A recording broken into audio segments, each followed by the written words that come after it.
앞두고 한국이 문제 제기한 후쿠시마 방사능 오염에 대한 우려의 목소리가 커지자 일본 정부가 어이없는 주장을 하고 나섰습니다. 도쿄가 서울보다 오히려 방사능 수치가 낮고 후쿠시마도 서울과 크게 다르지 않다고 주장한 것입니다. 지난 25일 12시 기준으로 주한 일본 대사관 홈페이지에 공개된 측정치는 후쿠시마가 0.133 마이크로시버트, 도쿄가 0.036 마이크로시버트, 서울이 0.119 마이크로시버트였습니다. 일본 내 측정치는 지자체 등이 제공한 것이었고, 서울 측정치는 한국원자력안전기술원의 국가환경방사선 자동감시망 자료였습니다. 후쿠시마와 도쿄를 포함한 일본 내 3곳과 서울의 방사선량을 비교하는 데이터로 일본이 예상외로 안전하다는 것이었습니다. 고노다로는 지난 24일 자신의 트위터에 이 수치를 한국에서 일본의 방사선량에 대한 관심이 높아지고 있는 것에 대한 대응이라고 하면서 자신이 외무상으로 있을 때 지시한 것이라고 했습니다. 그런데 과연 이런 일본 정부의 주장처럼 도쿄가 아무런 문제가 없는지 지금부터 살펴보겠습니다. 지금 일본이 주장하는 방사능 수치는 공기 등 공간에서 측정하는 공간 선량률이었습니다.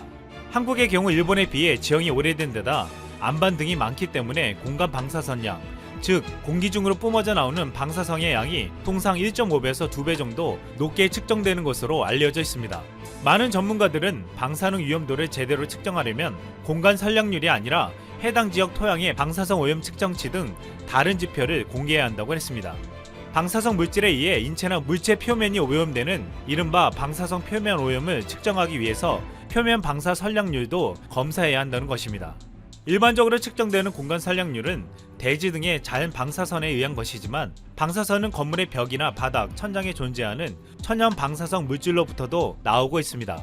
원전 설계 전문가인 이정윤 원자력 안전과 미래 대표는 공간 선량보다 표면 선량이야말로 보수적인 측정 방법이라며, 사람이 방사능 물질에 어느 정도까지 접근하면 피폭당하는지를 아는 것이 중요하다고 밝혔습니다. 일본 시민단체 모두의 데이터 사이트는 후쿠시마 현을 비롯한 인근 현들의 토양에는 세슘 등 방사능 물질이 발견됐다고 했습니다. 도쿄도 내 한 지역 토양은 최대 킬로그램당 1663 베크럴의 세슘이 검출되기도 했습니다. 게다가 충격적인 것은 토양 외에도 물이 위험하다고 했습니다. 아시아 공동행동 일본 연락회의 수도권 사무차장을 맡고 있는 사코다 히데후미는 도쿄의 수돗물에서 방사성 물질이 검출됐다고 폭로했습니다. 지난 2017년 일본 NPO 단체인 원자력 자료정보실과 신주쿠 요요기 시민측정소는 도쿄의 상수를 조사한 결과 세슘 137이 7.03 베크럴 검출되었습니다. 일본 정부도 후쿠시마 원전 사고 직후 도쿄 인근에 있는 한 정수장에서 기준치 이상의 방사성 물질이 측정됐다고 밝힌 바 있습니다. 일본 정부의 주장처럼 도쿄는 안전하지 않았습니다. 도쿄의 방사능 수치가 낮게 나온 것은 오염토가 없는 지역이거나 비나 바람으로 인해 일부 방사능이 쓸려나간 곳에서 측정된 것일 뿐, 실제로는 원전 사고로 유출된 방사능은 도쿄의 산과 들을 오염시켰고, 비가 내리면 방사능에 오염된 물이 상수원에 흘러든다는 것이었습니다. 사코다 히데우미는 이 같은 사실을 일본 정부가 은폐하며 방사능에 오염된 수돗물을 도쿄 사람들이 사용하게 했다고 주장했습니다. 그는 수돗물만 문제가 아니라며 방사능 오염수가 누출돼 도쿄 앞바다에서도 세슘 수천 베크럴이 측정됐다고 했습니다. 도쿄 앞바다에서 잡은 생선도 먹으면 안 된다는 것입니다. 지금 현재 일본 도쿄나 후쿠시마의 공기에서 측정되는 방사능 수치는 낮을지 몰라도 토양과 물은 방사능 오염 수치가 높게 나오기 때문에 위험하다는 것이었습니다. 게다가 일본 정부가 공개한 수치까지 믿을 수 없다는 증언들도 나오고 있습니다. 후쿠시마에서 일한 한 원전 근로자는 일본 정부는 방사선량 수치만을 줄이기 위해서 측정기 주변만을 정화하며 수치가 낮은 장소에서 그 기계를 설치하고 높은 곳은 오염토를 걷어내서 덮어둔다고 했습니다.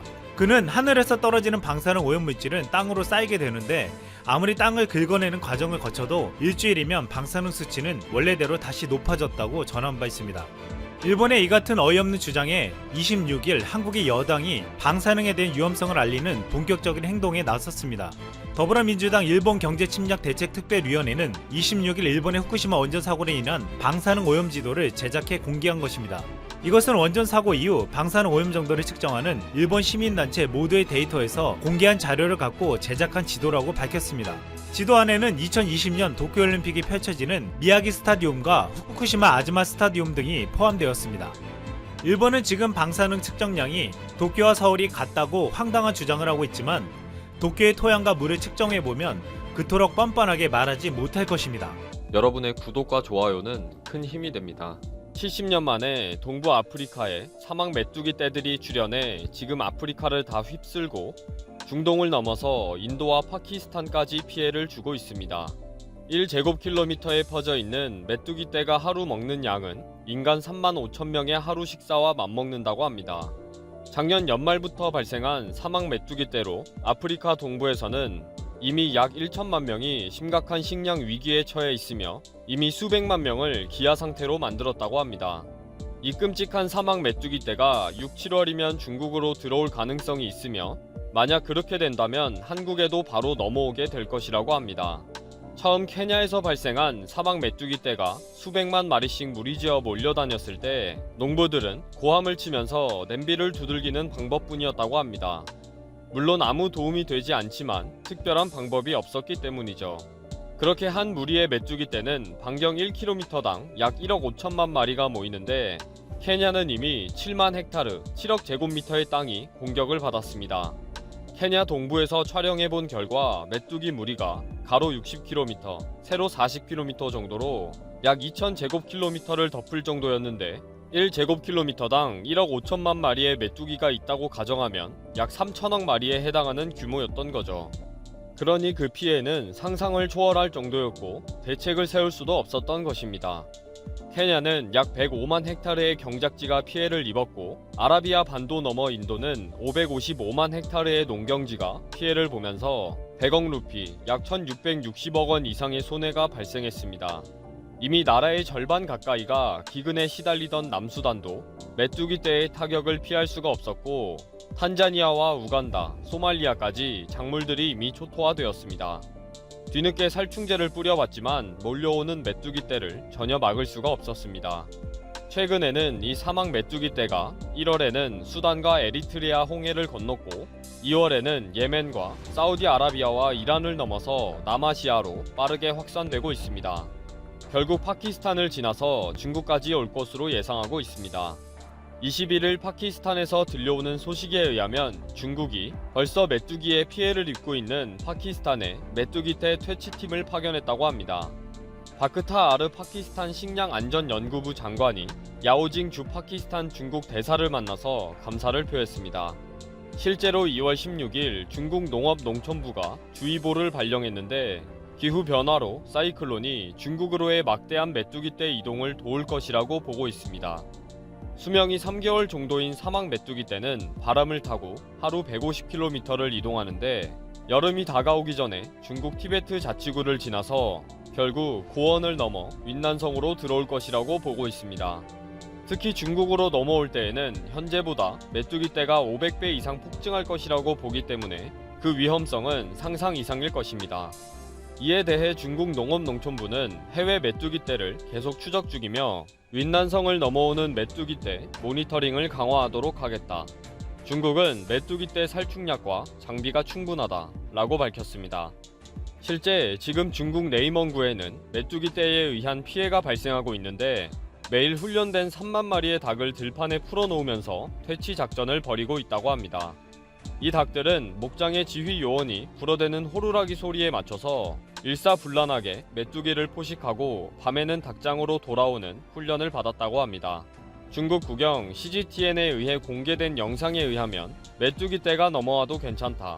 중국 국경은 오리 부대가 지키고 있다. 면서 인도, 파키스탄 국경에서 중국을 지키며 비상사태에 대비하고 있는 모습을 보여주었습니다. 이 영상이 트위터를 통해 공개되면서 기발하다, 훈련된 모습이 대단해 보인다 등 뜨거운 반응을 보이고 있습니다. 중국은 드론을 띄워서 살충제를 대량으로 살포할 계획도 있다고 합니다. 아무튼 중국이 한국에 미세먼지로 피해를 많이 주는데 메뚜기떼라도 일망타진해서 한국에 넘어오지 않도록 해줬으면 좋겠습니다. 동북아시아에서 조용히 자신의 실력을 입증하고 있는 한국이 유럽의 가치를 송두리째 뒤흔들어 놓고 있다는 보도가 이어지고 있습니다. 유럽의 오랜 가치이던 인권 문제가 국가별로 충돌을 하고 있기 때문입니다. 한국 때문에 유럽의 국가들이 서로 국가가 해야 하는 의무를 두고 비방하는 전대미문의 사건이 일어난 것입니다. 현재 가장 문제가 되는 것은 동선 추적을 해야 하는 사생활 침해 이슈입니다. 이런 논란은 예전에는 전혀 유럽에서는 고민할 가치도 없는 문제였으나 국민의 안전이 그보다 더 상위에 있는 가치로 제기되면서 국가마다 엄청난 내부적 갈등이 발생한 것입니다. 한국을 따라갈 것이냐, 고유 가치를 지킬 것이냐 논란이 된 것이죠. 그런데 프랑스 매체는 유럽 전체가 한국을 보며 정신 차려야 한다, 느끼는 게 있어야 한다고 일침합니다. 프랑스 주간지 르푸앙은 이 일자 특집 기사에서 한국의 대처를 집중 조명하면서 한국의 애플리케이션 등 추적 시스템이 큰 효과를 거두고 있다고 소개하고 서방 국가들도 사생활, 인권 침해라는 망상을 그만두고 이런 방식을 적극 수용해야 한다고 지적했습니다. 오랜 역사를 통해 인간 중심의 계몽주의와 인간을 수용하고 관용을 베풀자는 똘레랑스 등 온갖 인권 개념이 가장 발달해온 프랑스에서조차 이런 주장이 나올 정도이니 현재 상황에 한국의 대처가 얼마나 유럽 사회에 절실한지 비춰지고 있는 것입니다. 하지만 유럽 국가들이 우유부단한 사이에 유럽의 시민들은 그 사이를 못 참고 자유분방한 모습을 보입니다. 심각한 이탈리아조차 드론까지 띄워가며 집에 있으라고 강조하고 있지만 이리저리 하루가 멀다 하고 밖으로 나와서 자신의 자유를 주장하고 있습니다. 이런 유럽의 분위기 가운데 한국은 이상하다는 주장도 나옵니다. 독일 헌법학자 한스 위르겐 파퍼는 한국 시스템을 히스테릭한 파시스트 보건 국가가 나타나고 있다는 것이라고 언급했습니다. 그러나 한국에서 생활하며 한국 시스템을 체험하고 있는 프랑스의 제레미 앙드레 플로레스 기자는 유럽이 이런 망상 때문에 커다란 어려움에 빠졌다고 합니다. 한국의 방식은 그 어떤 전체주의와도 전혀 관계가 없으며 인권, 사생활, 이동권을 침해하지 않는다고 말합니다. 실제 서방의 거의 모든 국가들이 초반에 한국처럼 안 했다가 뒤늦게 극단적인 대책을 쏟아내면서 한국의 모든 방식을 적용하는데 국가의 총력을 기울이고 있다고 전해집니다. 왜냐하면 이제는 더 이상 국민 사생활 침해를 운운하는 세력들이 거의 자취를 감췄기 때문입니다. 현재 상황에서 가장 중요한 것은 국민 전체의 안전이기 때문에 누구라도 한국의 방식을 그대로 가져다 쓰는데 토를 달지 않습니다. 실제 스페인 정부는 상황을 지켜보다가 이제 전국의 이동 제한령 감시를 위해 프로그램을 가동합니다. 스페인 당국은 감시 프로그램을 통해 한국과 같이 물샐 틈 없는 방어 체제를 갖추겠다는 것입니다. 이탈리아도 부랴부랴 한국과 같은 방식의 애플리케이션 개발을 착수하며 개인 위치 정보를 활용할 방침입니다. 일각에서는 여기에다 유럽 경제의 발등에 불이 떨어진 것도 한국 시스템을 빠르게 적용하기 시작한 원인이라 지적합니다. 당장 이탈리아는 유럽 내에서도 재정 적자로 허덕여 유럽연합의 경고를 받는 상황으로 안 그래도 안 좋은데 직격탄을 맞은 상황이고 유럽 전역에 실업자가 급속하게 늘어나 유럽연합 전체가 국가적 위기를 맞고 있습니다. 유럽 기업들은 일자리를 줄이는 대신 근무 시간을 줄이고 대신 정부가 급여의 차액을 지급하는 독일식 방안을 도입하는 것을 적극 검토하고 있으며 한편으로 상황 대응에는 한국식 모델이 적용되는 것입니다. 이와 같이 인권 및 민주주의가 가장 발달했다는 서구권조차 한국 때문에 전대미문한 가치 혼란이 발생했으며 많은 국가에서는 더 이상 위기가 확대되지 않도록 한국 시스템을 도입, 적용하고 있는 상황입니다. 한국은 국내의 상황을 최대한 대처하면서 일부 어려운 국가들에 대한 지원을 점차 확대할 것으로 보입니다. 전 세계 곳곳에서 그 어느 때보다도 대한민국에 요청하는 도움의 손길이 많아지고 있는 상황을 맞고 있습니다. TWTV